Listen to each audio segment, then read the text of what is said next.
Sampai sekarang orang itu jadi rekan saya, Pak. Oh, iya. Saya melayani di mana-mana, di Kalimantan, di mana-mana, mengunjungi gereja-gereja kecil. Iya. Dia kasih dana untuk saya sumbangkan kepada mereka. Khususnya di daerah-daerah Bapak itu pasti banyak orang-orang yang ekonominya di bawah standar ya. Apa yang kira-kira Bapak bisa kerjakan agar supaya ekonomi di sekitar gereja itu bisa bertumbuh sehingga mereka itu dapat hidup selayaknya seperti orang-orang pada umumnya. Semuanya harus mengikuti aturan tata gereja ya. Tetapi ada aja ya, misalnya pengajaran tentang Tritunggal.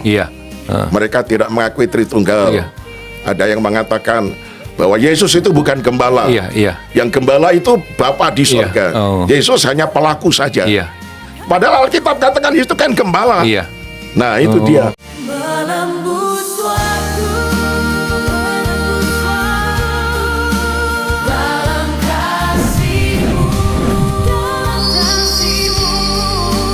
tak terhenti. Shalom, sahabat Menembus Waktu, berjumpa kembali dengan saya Denny Widya CBC di podcast Menembus Waktu. Hari ini kita akan melakukan perjalanan melintasi dekade, melihat sejarah yang hidup dan memetik hikmah dari seorang saksi sejarah. Narasumber kita kali ini adalah sosok yang telah mengabdikan lebih dari 60 tahun hidupnya untuk pelayanan. Beliau bukan sekedar pemimpin, tapi adalah ayah rohani dan arsitek organisasi yang membawa Gereja Bethel Indonesia melewati berbagai zaman. Dan pada hari ini beliau telah hadir di podcast Menembus Waktu. Saya perkenalkan sosok yang rendah hati namun penuh otoritas ilahi. Bapak Pendeta Dr. Pujo Setoto Abednego. Terima kasih, Pak. Terima kasih Pak Pujo udah hadir di podcast ini, Pak. Senang bisa kita ngobrol-ngobrol nih, Pak, tentang perjalanan Pak Pujo bersama Tuhan. Lebih dari 60 tahun melayani, Pak, ya. Lebih. Luar biasa, Pak. Nah, Pak, di awal, Pak, bisa nggak cerita, Pak, apa sih yang membuat Bapak bisa melayani Tuhan, terpanggil untuk melayani Tuhan, Pak, puluhan tahun yang lalu? Oke, saya berasal dari keluarga Kristen. Jadi di daerah Margorejo Tayu, Jawa Tengah, itu sekitar Gunung Muria, itu ada daerah Kristen dari zaman Belanda sampai hari ini. Nah, ayah saya itu seorang penginjil. Jadi kalau beliau melayani, saya merenungkan ini kegiatan rohaninya luar biasa. Sehingga ketika saya masih di SMP sampai dengan SMA, saya rindu menjadi seorang pendeta. Bapak udah rindu ya? Sampai-sampai kalau saya kebaktian, dengar khotbah pendeta, saya perhatikan sungguh-sungguh. Nah, ketika saya pulang di rumah, saya masuk di kamar, di depan kaca atau cermin, saya khotbah seperti yang dikhotbahkan oleh pendeta di gereja tadi. Luar biasa, Pak. Jadi setiap kali begitu.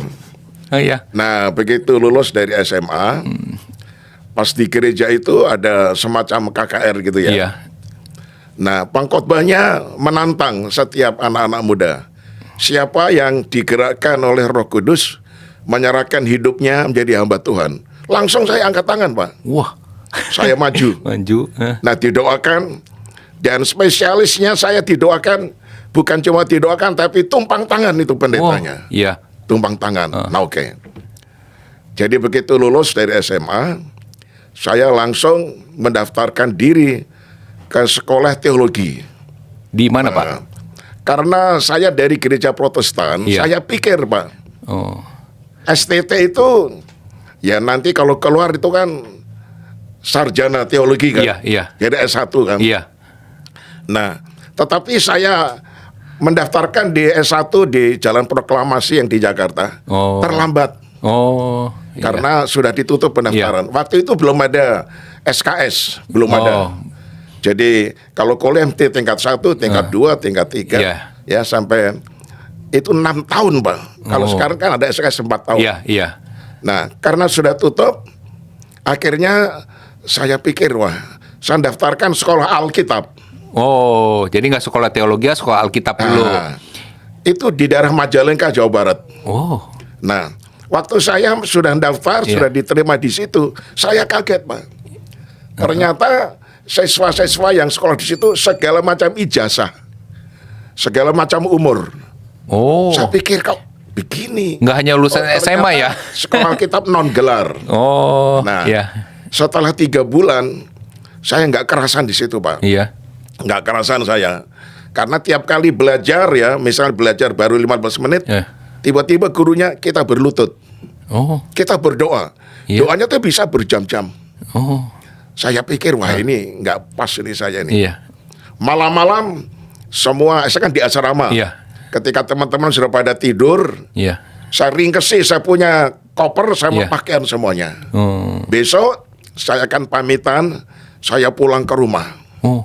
Ya, di daerah Pati, Jawa Tengah. Iya, Ya. iya. Oh. Nah, ketika saya sudah ringkesin semuanya, pagi-pagi habis sarapan, ya, itu ada pelajaran pertama.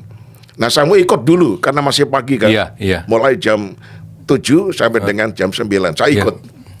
Nah, ketika 15 menit lagi pelajaran, waktu itu pelajaran kitab Keluaran. Oh. Nah, gurunya namanya Pendeta Henoh. Iya.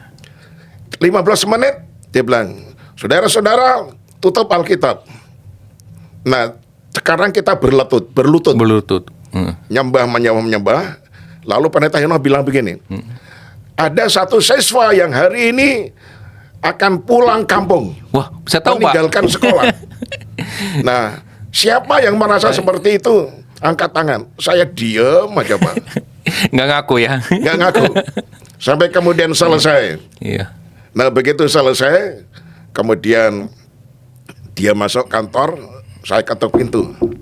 Pak, mohon maaf, Pak. Boleh masuk? Ya, silakan.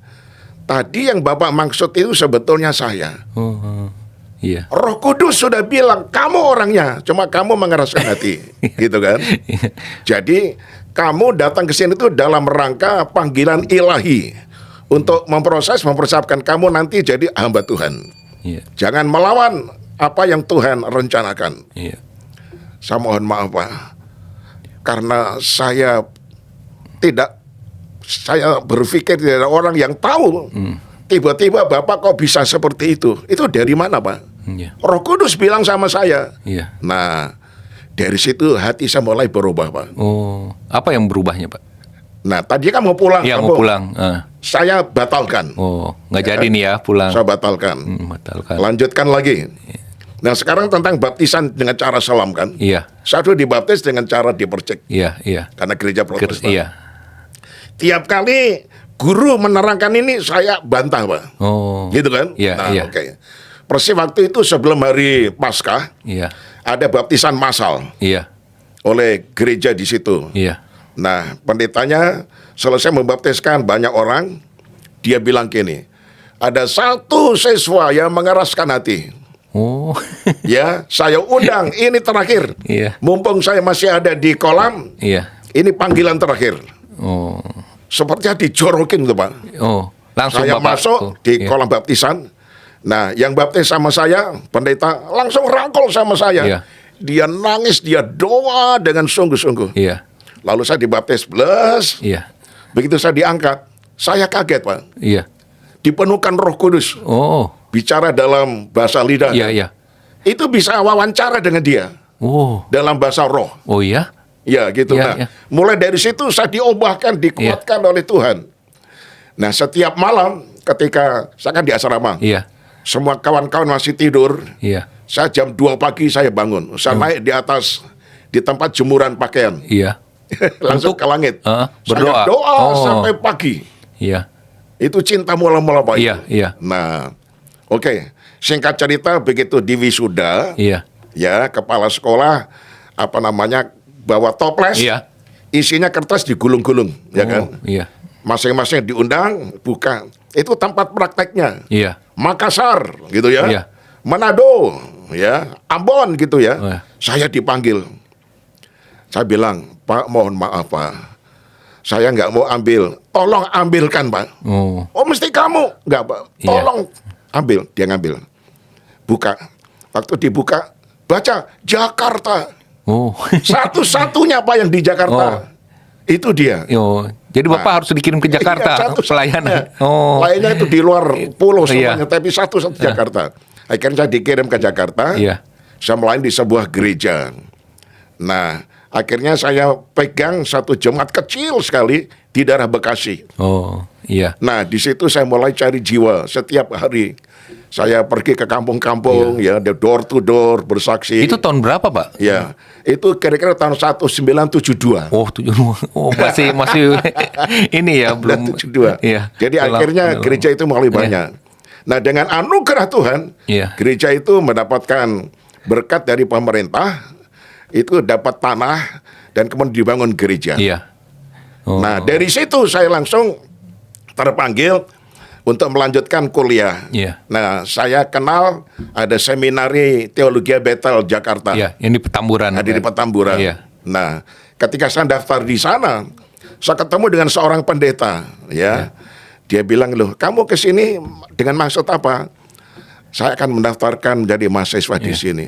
"Kamu orang dari mana?" "Dari Pati," gitu ya. Iya. "Pati, Jawa Tengah." "Loh, saya juga dari sana." Oh, satu daerah. "Ayahmu siapa namanya?" "Ayah saya namanya Bapak Aristarkos." "Loh, itu guru saya waktu di SMP Bob Kri. Iya. Itu guru saya tuh." "Ayo tak anterin." Iya. Ketemu sama rektornya, Iya. Pendeta Dr. Hail Senduk. Iya. Oh. Itu almarhum. Iya, almarhum. Lalu wawancara sama saya, akhirnya, "Kamu sudah siap?" "Sudah." Iya. "Kamu sudah bawa koper?" "Belum." Oh. "Loh, kok bawa koper?" "Loh, kamu kan masuk asrama." Saya bilang, Iya. "Pak, mohon maaf, bayarnya berapa?" Iya. "Kamu dapat beasiswa, nggak usah bayar." Iya. "Emang kamu punya duit apa?" Akhirnya singkat cerita, saya kuliah Iya. tingkat 1, tingkat 2, tingkat 3, tingkat 4. Iya. Nah, jadi titelnya waktu BTH, Bachelor of Theology. Oh. Ya, bachelor. Iya, bachelor. Sebetulnya bachelor kalau untuk luar negeri itu di ukuran Indonesia itu S1. Iya, iya. Nah, akhirnya di situ saya lulus dari situ, kemudian saya dikirim melayani di Semarang. Oh. Nah, melayani Semarang, lalu kemudian saya dipanggil ke Jakarta Iya. untuk melanjutkan kuliah. Tapi saya bilang, waduh, saya mesti menikah dulu. Iya. Nah, pacar saya itu adik kelas saya. Oh, di Gitu. di sekolah ini ya. Sama-sama di sekolah teologi. Iya. Akhirnya menikah di situ. Tapi ternyata selesai menikah, Iya. saya dikirim ke Manado, Oh. Sulawesi Utara. Iya. 3 tahun di sana. Iya. Nah, 3 tahun di sana. Nah, waktu itu selama 3 tahun, ya namanya sudah punya istri kan, Iya. pengen punya anak kan. Iya. Nah, tapi diperiksa oleh dokter ahli kandungan selama 1 tahun, dibilang gini, "Bapak bersyukurlah walaupun susah punya anak. Iya. Jadi mujizat kalau bapak sama ibu nanti punya keturunan. Oh. Nggak akan mungkin. Kami Iya. sudah berusaha 1 tahun. Iya. Ya, no hope," dia bilang Iya. gitu. Oh. Tapi bapak kan pendeta. Iya.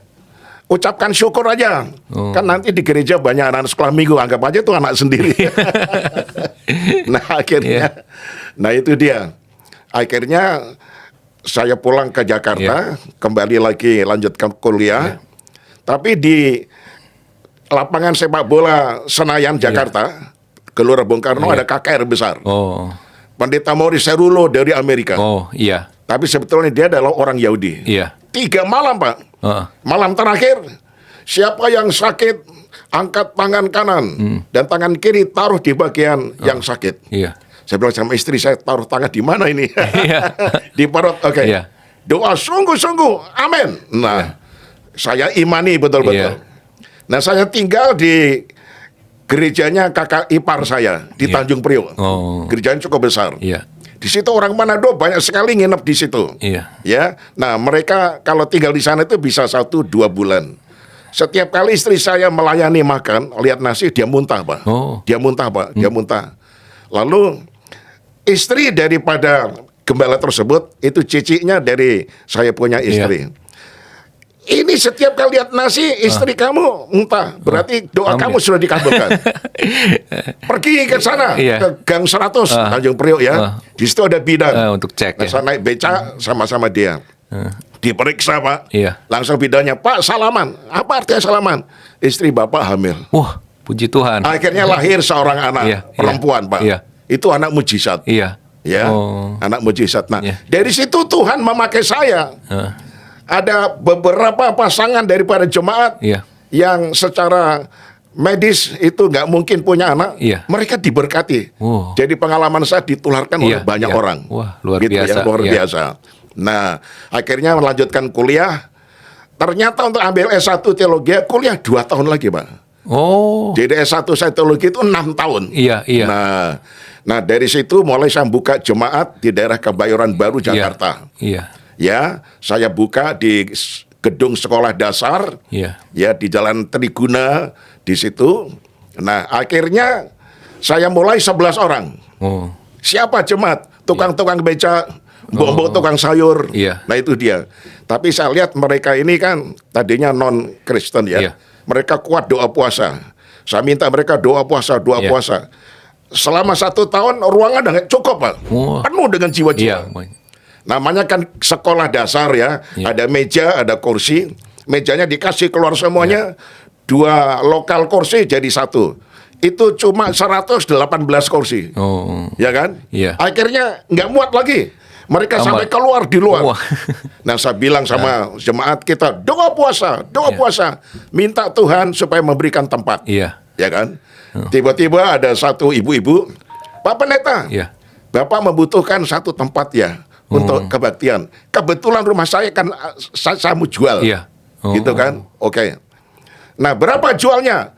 Saya butuh lebih dulu, yaitu uang sebanyak 60 juta. Iya. Saya tanya sama bendahara, ada uang berapa? 60 juta, Oh, Pak. pas. Langsung saya bayar. Iya. Lalu sisanya gimana? Boleh nyicil? Ya, berapa lama? 2 tahun. Oh. Nah, pada waktu kebaktian pertama, Pak, saya lapor sama lurah segala Iya, macam kan. iya. Waduh, lurahnya marah-marah, Pak. Iya. Nggak Dia bilang diizinkan. di daerah situ daerah hijau. Oh. Kalau Bapak bikin kebaktian artinya Bapak membunyikan genderang peperangan. Iya. Kalau Bapak berani silakan. Iya. Langsung saya berani, oke Oh. Pak, saya berani Pak. Iya. Ternyata kebaktian pertama aman. Kedua minggu berikutnya aman. Aman terus. Nah, daerah situ digusur pemerintah. Oh. Jadi RT-nya separuh digusur, mereka pindah ke luar kota. Iya. Tinggal saya yang gereja di situ dengan masyarakat, ya.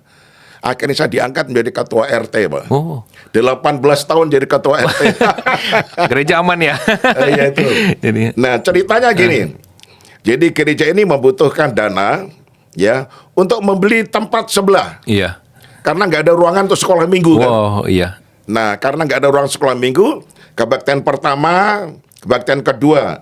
Nah, antara kebaktian pertama kedua ini akan ada jeda waktu. Iya. Ini untuk sekolah minggu. Iya. Sehingga ketika kebaktian pertama, namanya anak-anak Pak, lorang lari Iya. kemana-mana, ada yang nangis segala macam. Oh Tuhan, tolong ini, Iya. agar supaya dapat tempat sendiri. Nah, rumah di belakang persis nempel gereja, Iya. nempel tembok. Setiap pagi ada doa pagi jam 5 sampai jam 6, tumpang tangan Pak. Oh. Kira-kira yang datang doa pagi ya kira-kira 10 sampai Iya. 15 orang tumpang tangan. Nah, Encim yang punya rumah Iya. mendengar doa kita. Dia datang, Om, masa didoakan? Ini rumah warisan. Jadi suami saya almarhum pesan nggak boleh dijual. Iya. Ini rumah warisan. Oh. Nah gitu. Iya. Nah, oke Mas Acim mau doa nggak boleh? Ya boleh, tapi kan nggak mungkin gitu ya. Iya. Oke. Nah ternyata Pak, Iya. Tuhan bilang sama istri saya ketika doa pagi, Iya. uang yang ada di gereja kamu tukarkan dalam bentuk US dollar. Oh. Nah, Iya. 90 juta ditukarkan US dollar. Waktu itu $1 3.000 Pak. Iya. Dapat 30.000 kan? Iya, iya. Nah, udah dapat 30.000, ini sudah tukar nih Tuhan, simpan. Nah, ternyata terjadi kerusuhan besar di Jakarta tahun 98. 8. Iya. Ya. Nah, salah satu anak daripada Encim yang paling kaya, Iya. dia punya toko bangunan dijarah Pak, dibakar. Iya. Iya. Nah, akhirnya dia datang ke mamanya, "Ma, saya butuh uang. Rumah ini mesti dijual." Oh. Dijual. Iya. Dijual.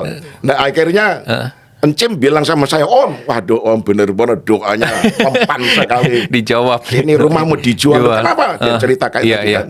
Oh. Berapa Cim kau dijual? 450 juta. Iya. Nah, waktu itu kerusuhan kan, Iya. beberapa hari kemudian saya kaget. $1 Iya, itu belasan sampai ribu. 15.000. Pak. Iya. Sampai 15.000. Iya. Lah kalau dikalikan saya punya 30.000 US, 450. Pas lagi. Pas kan? Iya. Cim, boleh tawar? Ya boleh Om, berapa? Saya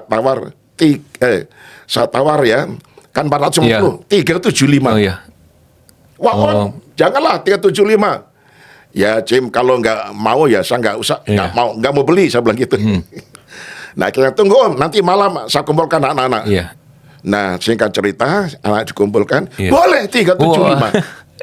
Nah Iya. akhirnya saya bayar cash, ya, tukar uang di bank. Iya. 375. Jadi kalau dihitung-hitung kan uang tadinya kan 90 juta rupiah. Iya. Ya, bisa bayar lunas, masih sisa. Iya. Masih sisa 75 juta. Iya. Ini Iya. aneh ya. Tetapi Tuhan yang Iya, ini mukjizat berkarya luar juga biasa. ya.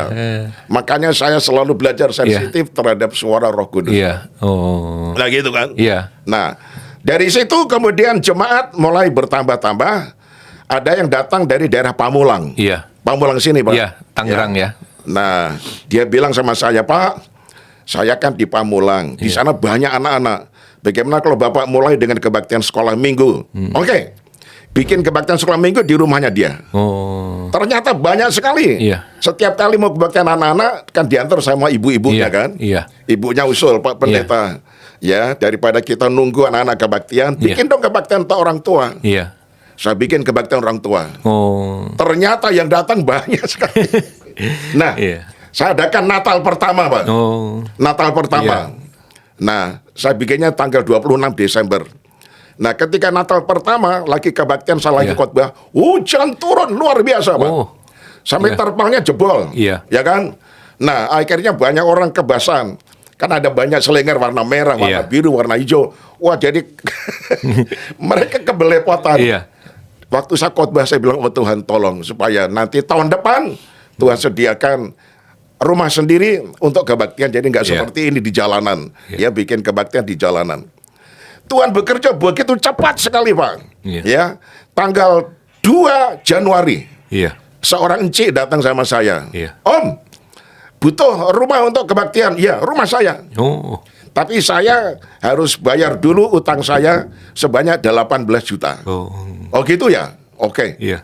Nah, saya dipanggil khotbah di salah satu gereja besar di Jakarta. Iya. Saya nggak kesaksian sama sekali. Saya khotbah pure firman Tuhan. Iya. Nah begitu amin, saya permisi. Iya. Saya akan kejar kebaktian saya kedua. Jadi saya mohon pamit dulu dulu. Saya pamit, saya pulang. Saya dikejar sama mobil, Pak. Oh. Iya. Belok kiri, dia belok kiri. Kanan, belok kanan. Wah, saya pikir ini penjahat ini. Iya. Betul, saat. Ah. Wah, saya berhenti, dia berhenti. Keluar 2 orang. Iya. Tapi pakaiannya kok baju putih, lengan panjang, dikasih masuk celana warna hitam. Iya. Lah kok sopan kayak gitu? Iya. Dia keluar, saya keluar. Aduh Pak Pendeta, Iya. ya. Saya ngejar Bapak itu bukan mau apa-apa.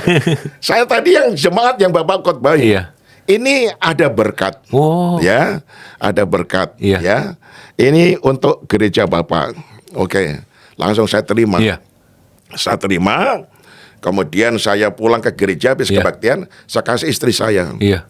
Itu kantong plastik warna hitam masih Iya. hangat. Iya. Saya pikir martabak. Ini Mami, ini ada martabak ini. Iya. Begitu dibuka, Iya. kaget. Oh. 18 juta. Pas lagi.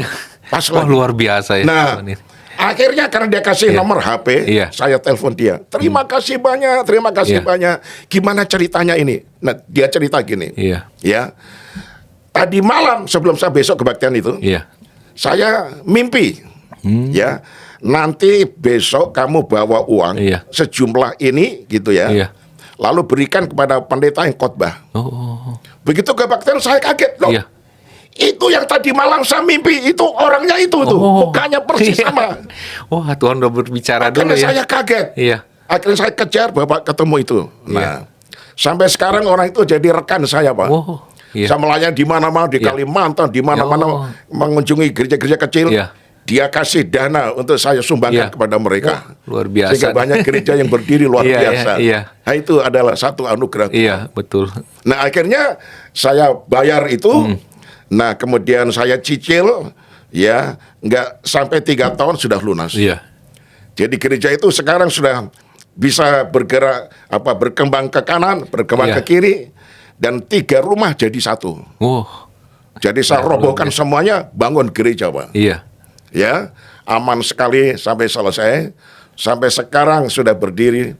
Kalau kebaktian di situ pagi jam 8, sorenya jam 5. Iya.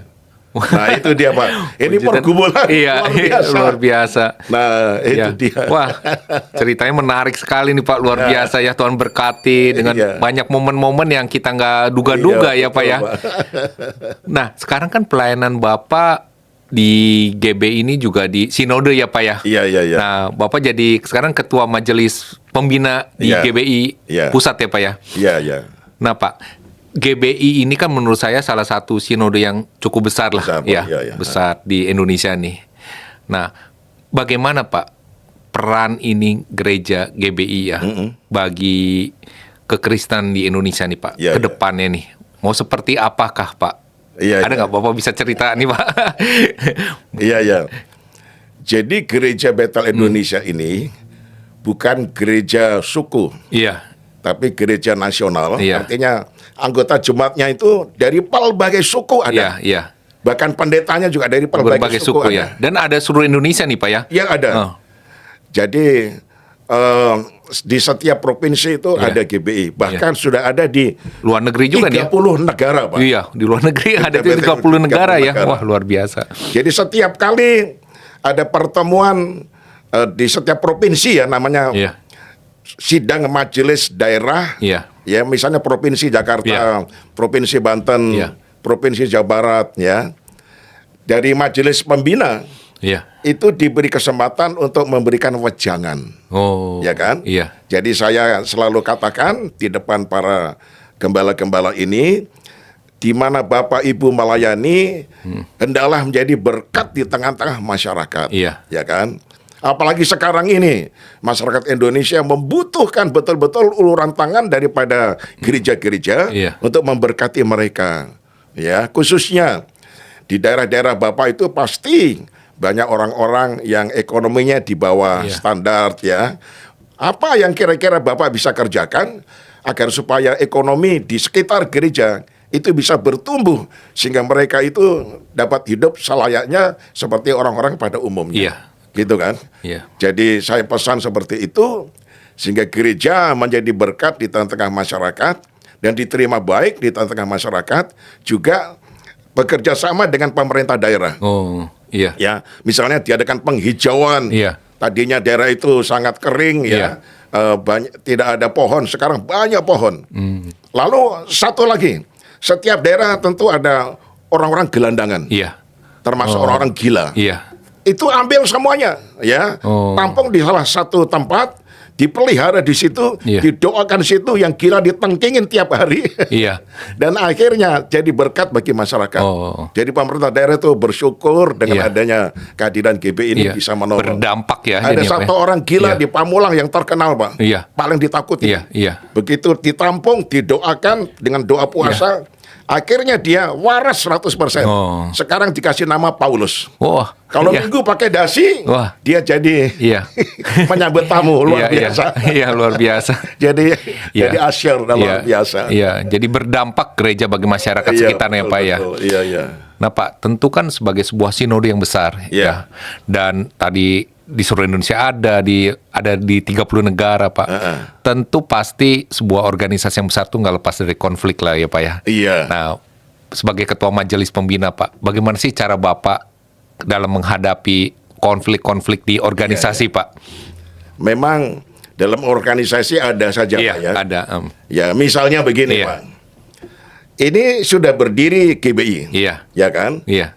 Tetapi tiba-tiba ketika lagi kebaktian, loh kok kedengaran ada nyanyian yang lagunya kok sama gitu kan. Oh. Begitu selesai kebaktian, gembalanya lihat, ya elah, ternyata ada GBI baru di sebelahnya. Oh. Nah, iya. ini kan masalah kan. Iya. Nah, akhirnya Terjadi konflik ya akhirnya tuh. didatangi situ, Oh. loh Anda kan mesti lihat tata gereja. Iya. Ya. Kalau akan membuka tempat kebaktian itu diselidiki dulu. Iya. Apakah ada GBI yang sudah mula-mula di situ sudah ada? Iya. Kalau ada, datangi, bilang kolonuwun gitu Iya, ya. iya. Saya juga akan membuka. Nanti kan disarankan karena saya punya gereja di sini. Iya. Saya akan kasih Anda jalan di sana gereja yang masih belum ada, Iya. yang di situ. Nanti kita bantu. Iya. Nah ternyata karena dia nggak pamitan, akhirnya jadi konflik. Kan? Oh, iya. Nah, jadi seperti itu, maka salah satu wejangan yang saya berikan adalah semuanya harus mengikuti aturan tata gereja, Oh, ya. iya. Kalau akan membuka GBI baru, harus melapor dulu sama ketua BPD, Iya. lalu ketua BPD akan menyelidiki di mana kira-kira Anda akan buka jemaat. Iya. Nah, nanti kami akan tunjukkan, di situ sudah ada beberapa GBI. Iya. Jadi Anda datang ke sana, berbicara akan juga membuka kebaktian, kolonuan istilahnya. Iya. Nanti Anda diterima dan Anda akan dapat tempat yang ditunjukkan, tempat yang bisa dibuka GBI. Iya. Nah itu Pak, selalu ada seperti itu. Iya, pasti ya di Lalu organisasi. konflik dalam hal ajaran Iya, Pak. iya. Doktrin. Ini ya. Nah, kenapa ada konflik dalam ajaran? Karena pendeta GBI ini Iya. semua tidak lulusan dari STT Bethel yang di Petamburan. Oh, iya. Jadi orang-orang yang non teologi, Iya. yang belajar autodidak sendiri, Iya. juga bisa menjadi pendeta. Iya. Ya, sehingga ajarannya ini macam-macam. Iya. Nah, makanya kita bikin yaitu pengakuan iman Gereja Bethel Indonesia yang harus diajarkan dan harus dimengerti, difahami dan dilaksanakan. Iya. Tetapi ada aja ya, misalnya pengajaran tentang Tritunggal. Iya. Mereka tidak mengakui Tritunggal. Iya. Ada yang mengatakan bahwa Yesus itu bukan gembala. Iya, iya. Yang gembala itu Bapa di Iya. surga. Oh. Yesus hanya pelaku saja. Iya. Padahal Alkitab katakan Yesus itu kan gembala. Iya. Nah, itu Oh. dia. Jadi hal-hal seperti itu nanti majelis pembina ini Iya. akan turun, Pak. Oh. Akan menengahi, ya, memanggil itu pendeta yang Iya. ajarannya nyeleweng itu. Iya. Nah, kita luruskan. Oh. Kita luruskan. Nah, kalau misalnya dia tetap nggak bisa berubah, Iya. akhirnya dapat skorsing. Oh, ada skorsing ya. Ya, kena tata gereja, Iya, iya. gitu. Sampai dia berubah, kemudian kita kembalikan lagi pada Iya. posisinya. Seperti Iya, Pak. Nah, kemudian Pak, regenerasi lah di Ya. GBI, Pak. Gimana sih, Pak, aturannya? Sekarang kan mulai masuk ya. Pasti kan yang Ya. seperti Bapak udah makin secara usia semakin Ya. senior. Bagaimana Bapak mempersiapkan regenerasi di bawahnya, Pak? Itu salah satu topik yang selalu saya kasih wejangan kepada para gembala. Iya. Mumpung bapak-bapak gembala masih hidup, Iya. masih sehat, harus mempersiapkan generasi penerus daripada bapak. Iya. Bisa salah satu jemaat ya, anak rohani bapak yang betul-betul maju di dalam Tuhan, Iya. cinta kepada Tuhan, terlibat dalam pelayanan dan dia punya talenta, punya karunia. Iya. Persiapkan itu, ya. Persiapkan itu nanti diusulkan kepada BPD, Badan Pekerja Daerah, ya dengan jabatan pendeta PDP. Iya. Itu istilahnya pendeta peratama. Iya. Ya, itu dia. Atau anak kandung bapak sendiri, ya, yang betul-betul mempunyai talenta dan panggilan, itu persiapkan. Iya. Nah, sehingga sementara bapak-bapak gembala masih hidup, ya, sudah diumumkan kepada jemaat bahwa wakil gembala dari Oh. saya adalah si A, si B. Dan itu dilantik resmi di tengah-tengah kebaktian umum. Iya. Nanti kalau misalnya saya sudah dipanggil Tuhan, nah, jadi jemaat nggak usah bingung lagi, ini dia penerusnya. Oh, sudah dipersiapkan ya. Nah, seperti saya, Iya. ya, saya pegang 3 gereja. Iya. Jadi anak saya yang pertama Iya. itu ternyata dia terpanggil untuk ikut melayani, Oh, ya kan? iya. Waktu saya ngajar di STT Petamburan, Iya. nah sebelum ngajar kan doa dulu Pak. Iya. Begitu amin, saya kaget loh. Lah kok ada anak saya sama mantu saya di sini ikut kuliah, Oh. kok nggak bilang-bilang sama saya? Bapak seneng kaget. Begitu Iya. istirahat, Iya. saya tanya, kok kamu nggak bilang sama papi? Heeh. Ya papi bikin kejutan. Gitu. Iya, iya. Akhirnya dia ikut kuliah, udah lulus S3 dua-duanya. Iya. Nah sekarang jadi dosen tetap di STT Bethel Jakarta. Oh, iya. Sambil anak saya menggembalakan, mewakili saya. Iya. Itu Pak. Oh. Itu seperti generasi kan yang Iya, akan udah. datang. Iya. Nah itu dia. Iya. Nah, Pak, Bapak kan tadi cerita pernah menjadi pendidik ya, Pak ya? Karena sih udah emeritus, Pak ya. Iya. Nah, jadi dosen, Pak. Nah, Bapak waktu menjadi dosen, bagaimana Bapak melihat para calon-calon pemimpin rohani di gereja nih, Pak? bagaimana mereka dipersiapkan untuk menjadi calon pemimpin rohani. Nah, apakah semuanya itu menurut Bapak ketika masuk sekolah teologi ya, mereka siap nggak Pak? Atau mereka masuk ke sana mungkin sebagian ada yang keterpaksaan atau yang nggak jelas tujuannya. Bagaimana Pak cerita-cerita itu Pak? Memang ada yang terpaksa. Iya. Karena disuruh oleh orang tuanya. Oh, ada juga ya itu ya. Orang tuanya adalah pendeta. Kan? Pendeta. Ada juga. Ada yang dengan kesungguhan hati, Iya. dia ingin melayani. Iya. Ya, gitu. Ada yang cuma ingin cari ilmu saja. Oh, nah, gitu nah. kan. Tetapi kebetulan saya Iya. waktu itu kuliah yang saya ajarkan yaitu pastoral counseling. Oh, Ya, pastoral counseling.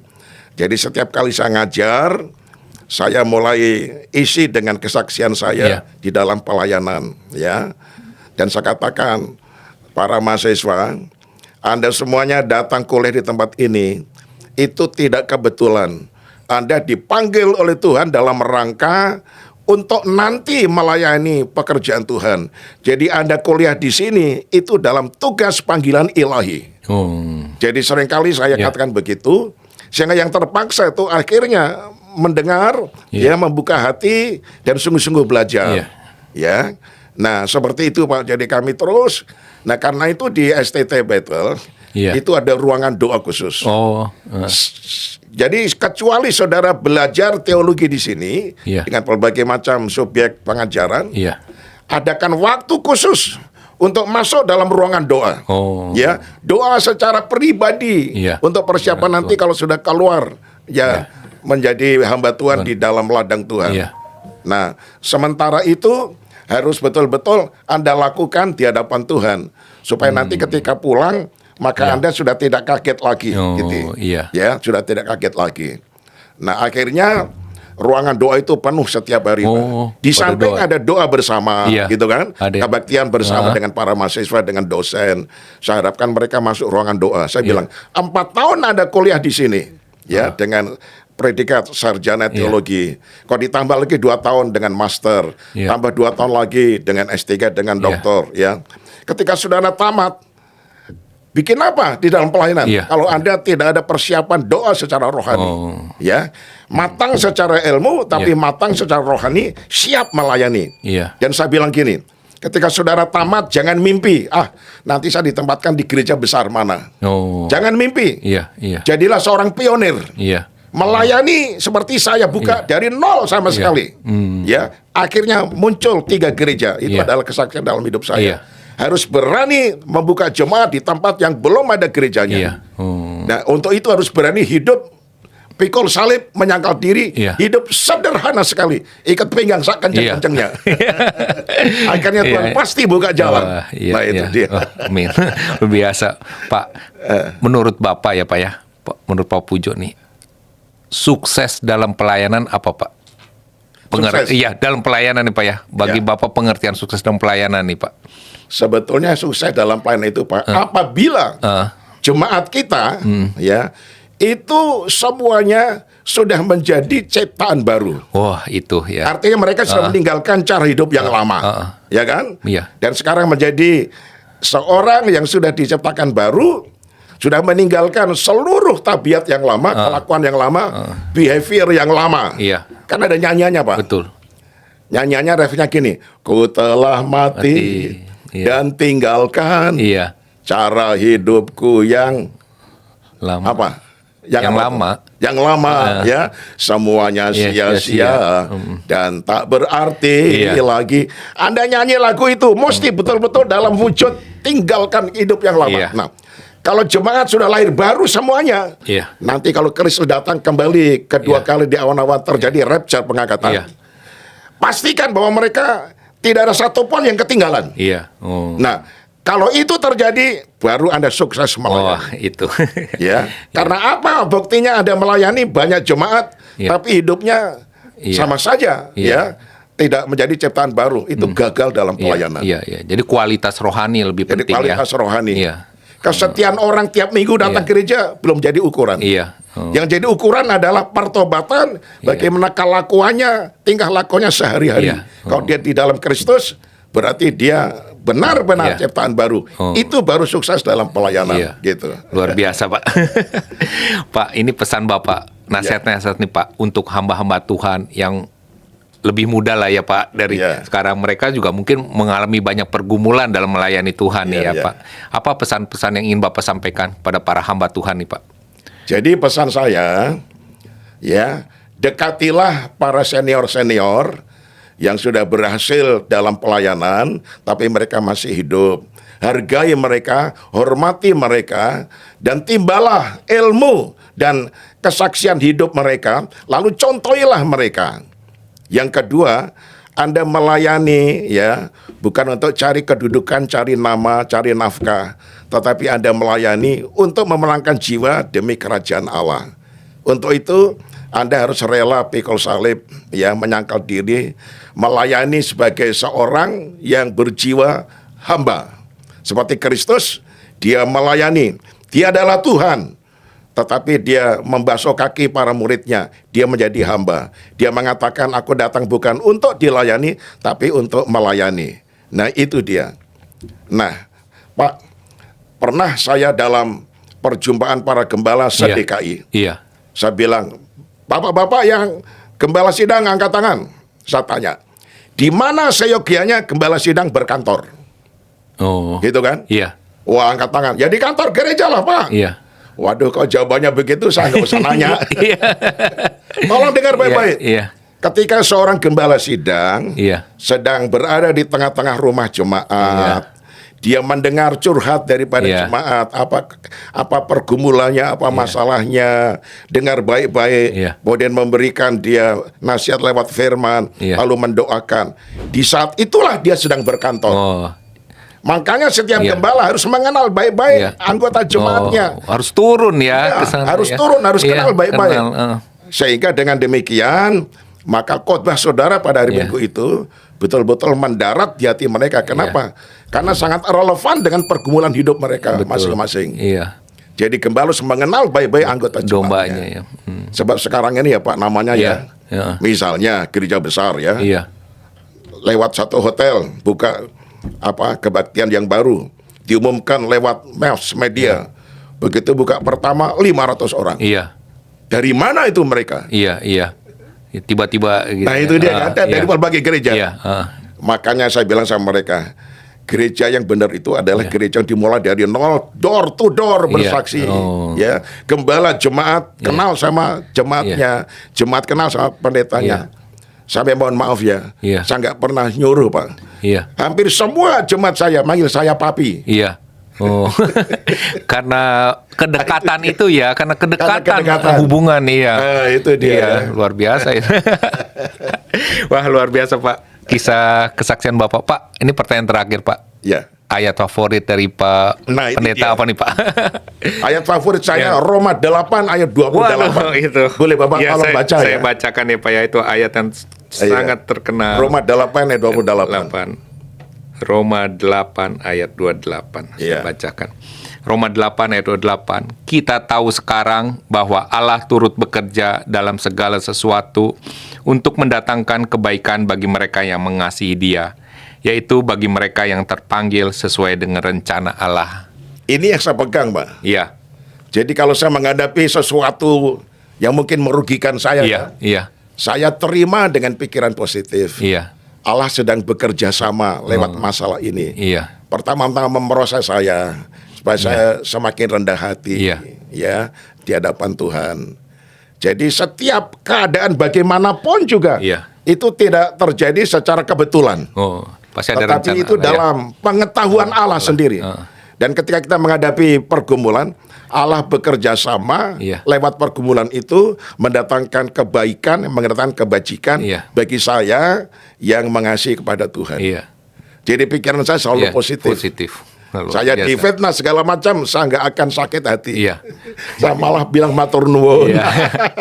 Allah ikut bekerja Iya. sama Oh. mendatangkan kebajikan untuk Iya. saya. Itu dia. Iya, Pak. luar biasa Pak. Iya, Pak. Sebelum kita akhiri podcast ini Pak, mohon kesediaan Pak Pendeta Pujo untuk berdoa, Pak, bagi para penonton yang mungkin saat ini mereka sedang mengalami pergumulan, apapun pergumulan mereka ya Pak ya, kesehatan, pelayanan, pekerjaan, ekonomi atau apapun Pak. Kita akan mendoakan mereka Pak. Ya Pak. Ya. Kepada Bapak Ibu yang mendengar uraian podcast ini, mari kita satu dalam doa. Bapa kami yang ada di dalam surga, Bapa yang kami panggil di dalam nama Tuhan Yesus Kristus, Tuhan dan Juru Selamat kami. Kami mengucapkan syukur untuk perjumpaan pada saat siang hari ini, di mana hamba telah diwawancarai oleh seorang hamba Tuhan yang cinta kepada Engkau, dan hamba-Mu telah memberikan beberapa kesaksian. Kiranya apa yang telah hamba utarakan tadi akan jadi berkat bagi para pendengar. Tuhan, lihatlah setiap para pendengar, kalau mereka menghadapi satu pergumulan, satu masalah tertentu, mari Tuhan, ulurkanlah tangan-Mu, menjamah mereka, memberikan kekuatan, memberikan pemulihan, memberikan jalan kelepasan. Dan kalau ada yang sakit, Tuhan, ulurkan tangan-Mu, dan kemudian Tuhan, sembuhkanlah mereka. Mari Tuhan, Engkau mengetahui setiap hamba-hamba-Mu, setiap anak-anak-Mu yang Engkau kasihi, kiranya Engkau menggembalakan mereka, supaya mereka berjalan di dalam dunia ini. Mereka benar-benar di dalam penggembalaan daripada Tuhan. Mereka tidak berjalan seturut kehendak dan kemauan mereka sendiri, tetapi Roh Kudus yang akan menuntun mereka semuanya, sehingga mereka hidup di bawah anugerah dan kasih karunia daripada Tuhan. Terima kasih banyak Bapa. Kalau anak-anak-Mu ada yang kekurangan, Tuhan buka jalan agar supaya ekonominya Tuhan akan memberkati, sehingga bisa hidup dengan kecukupan daripada Tuhan. Yang sedang berdoa memohon pertolongan daripada Tuhan, Engkau dengar doa mereka, karena Engkau mempunyai kuasa mengabulkan doa kami, bahkan lebih daripada apa yang kami doakan. Terima kasih banyak Bapa di sorga, Engkau begitu baik. Setiap pendengar yang telah mendengar podcast ini, Tuhan sekali lagi memberkati mereka. Dalam nama Yesus. Saudaraku, boleh angkat tangan di hadapan Tuhan. Saya akan menaruhkan nama Tuhan ke atas kehidupan saudara. Tuhan memberkati dan melindungi engkau. Tuhan menyinari engkau dengan wajahnya dan memberikan engkau kasih karunia.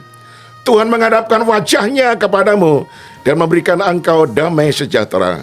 Karena itu terimalah segala anugerah, berkat, damai sejahtera dari Bapa di dalam kasih karunia Tuhan Yesus Kristus, serta dalam persekutuan yang manis dengan Roh Kudus yang selalu menjaga, melindungi, menyertai, dan memberkati sampai Maranatha, Tuhan Yesus Kristus datang kedua kali. Haleluya, haleluya. Yang sudah mendapatkan berkati, hari katakan amin. Amin. Tuhan memberkati saudara. Haleluya. Terima kasih Pak Pendeta Terima Pujo. kasih Pak, Tuhan memberkati. Berkati, Pak. Haleluya, haleluya. Para sahabat menulis waktu, luar biasa. Kita sudah mendengarkan bagaimana cerita dari Pak Pendeta Pujo, bahwa beliau sudah sangat lama melayani Tuhan dan tetap setia sampai saat ini untuk melayani Tuhan. Ya, tidak hanya mendengarkan sejarah, tapi kita baru saja menerima estafet hikmat dari perjalanan Pak Pendeta Pujo. Kita belajar bahwa pelayanan bukan tentang seberapa cepat kita sampai ke puncak, tapi tentang seberapa setia kita berjalan bersama Tuhan dalam ketekunan. Terima kasih Pak Pendeta Pujo atas pesan-pesannya dan kisah kesaksian hidupnya yang luar biasa. Amin. Pak. Ya, Tuhan berkati Pak. Haleluya. Ya. Para penonton, saya Denny Widya CBC pamit undur diri, sampai berjumpa di episode yang mendatang. Tuhan Yesus memberkati. Shalom. Shalom. Halo para sahabat menulis waktu dan para penonton dimanapun berada. Di sini ada satu contoh bunga dari Love and Lily. Apabila kalian suka atau kalian ingin memiliki atau mengirim karangan bunga kepada siapapun, kepada perusahaan-perusahaan atau siapapun itu yang baru membuka kantor atau siapapun, kami dari Love and Lily menyediakan. Silakan hubungi nomor di bawah ini dan juga bisa pesan di online shop di Tokped dan Shopee. Di outletnya ada di Garing Serpong dan di Cengkareng. Ya, silakan lihat di bawah ini. Bye-bye.